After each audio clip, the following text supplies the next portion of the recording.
Joining us now is former Israeli government spokesperson and founder of the Israeli Citizen Spokesperson Office, Eylon Levy. Eylon, thank you so much for your time. What does the American strike on Iran's nuclear program mean for the regime? Can they hold on to power? Well, that's for the regime to decide now whether to escalate and attack the United States. If the regime that has been chanting death to America and death to Israel retaliates against the United States, I expect the US will respond and it will deal a critical blow to the regime. But that's not even the ultimatum that's on the table at the moment. President Trump is saying Iran must make peace now, and he's not going to settle for anything less. The regime that has impoverished its own people, enslaved the Middle East, spent $500 billion trying to build a nuclear weapon in order to destroy Israel, needs to surrender and admit it's game over. Otherwise, the United States says it's going to keep attacking and the regime will be in danger. I'm curious, Eylon, about the wider Middle East. How are other Middle Eastern countries reacting to the developments of today? Talk us through that. In private, I expect Arab leaders are celebrating that the United States has taken out the single biggest threat to the stability and security of the Middle East. No one wants an Iranian regime to get nuclear weapons. They know that would be a massive danger. And the United States has just stepped in and done everyone an absolute service. So I expect they're glad to see the Iranian regime being weakened. This is not the war Iran was expecting to fight. It filled the Middle East with proxy armies in order to destroy Israel and protect its nuclear facilities. And now the Iranian regime is completely alone. Yeah, and just on that point about Iran's proxies around the Middle East, what does this mean for Hezbollah, Hamas, the Houthis, the proxies that Iran has been funding and training to rain terror down on Israel in the Middle East? Are they going to be significantly weakened because of these strikes against Iran? Well, where's Hezbollah? The Iranian regime is asking Hezbollah to help defend it, and it's saying, nah, mate, we're not getting involved because Israel will clobber us. The Iranian regime expected that if anyone touched its nuclear program, it could activate its proxy armies with their tens of thousands of missiles to protect its quest for nuclear weapons. And now not even Hezbollah is willing to get involved and fight on the side of Iran because they realize it's game over. It's impossible to exaggerate how dramatic the shift in regional power has been since October 7th, when the Iranian regime launched its regional war against Israel on 7 fronts using its proxy armies. And now the United States destroying the Iranian nuclear program, and even its proxies won't risk fighting for Iran.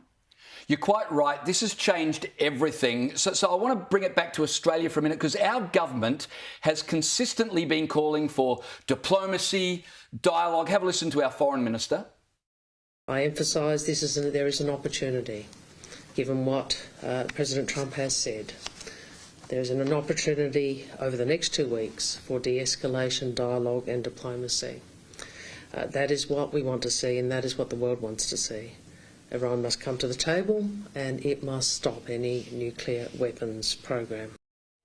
Eylon, lovely sounding words, but had Israel followed our government's advice, Iran would still be on the precipice of developing a nuclear weapon and still pose an existential threat to Israel. Doesn't all of this prove that it's peace through strength, and that's the only way to deal with terrorist regimes? Absolutely. If you are not prepared at the end of the day to use military force, then the Iranian regime knows that you can't threaten it and will race ahead towards nuclear weapons. The only reason the Iranian regime has to negotiate now is it knows that Israel and the US will continue pummeling it from the sky if it refuses to negotiate. Diplomacy failed. Just yesterday, the Europeans tried again. You know why it failed? Because they told the Iranians, we need you to prove that your intentions are peaceful. And the Iranians said, that's unrealistic. That's exactly right. Well, how do you think... are death to America and death to Israel. But now I hope they get the hint. Yeah. How do you think Iran is going to respond to this strike? Now I hope they get the hint and realize that diplomacy and peacefully dismantling their nuclear program is the only way. The United Nations General Secretary put out a statement today. I really want to get your reaction to this. He said, "I'm gravely alarmed by the use of force by the United States against Iran today. This is a dangerous escalation," he said. "There's a growing risk this conflict could rapidly get out of control with catastrophic consequences." He said there's no military solution. The only path forward is diplomacy. The only hope is peace. This is typical, isn't it? Trump and Netanyahu just did the world a major service, and the United Nations is gravely alarmed. Yeah, I think that shows what a joke the United Nations is. The same one that lets Iran chair important committees on, get this, human rights. Israel and the United States just did the world a massive service by knocking out the Iranian nuclear program. Diplomacy wasn't working. The Iranian regime was dragging out talks while it continued to race towards a nuclear bomb. Of highly enriched uranium for 10 nuclear bombs. The Iranian Supreme Leader tweeting just last month, "Israel is a cancer that must be eradicated," while trying to take foreign diplomats for suckers. And now is the time for the Iranian regime to accept that its strategy of trying to destroy Israel by destabilizing the Middle East and building nuclear weapons has failed. It's brought ruin to the Middle East, and now it's bringing ruin to the Iranian regime. The Iranian regime should change course and say, the war against Israel and the West is over. It should be made to sue for peace.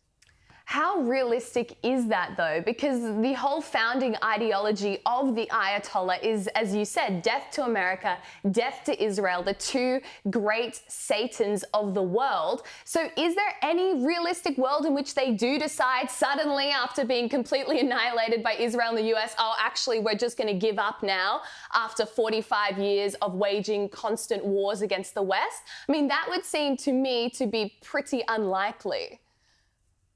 Look, the future of Iran is for the Iranian people to decide, but ultimately the only path to peace is with a free and democratic Iran. And that's because the root of the conflict is that the Iranian regime says death to America and death to Israel. I mean, how do you compromise with that? Death to half of America? Death to everyone south of a certain line, under a certain age? Death to only the men, only the women? You can't compromise with that. The Iranian regime is a theocratic and fascist dictatorship driven by a religious desire to destroy the state of Israel. And ultimately, the Iranian regime might be made to surrender, but it's not going to change its stripes. And I can only hope the Iranian people take this opportunity to throw off the regime that has oppressed them for nearly 50 years, and we can have peace between Israel and Iran again, just like we did before the Islamic Revolution.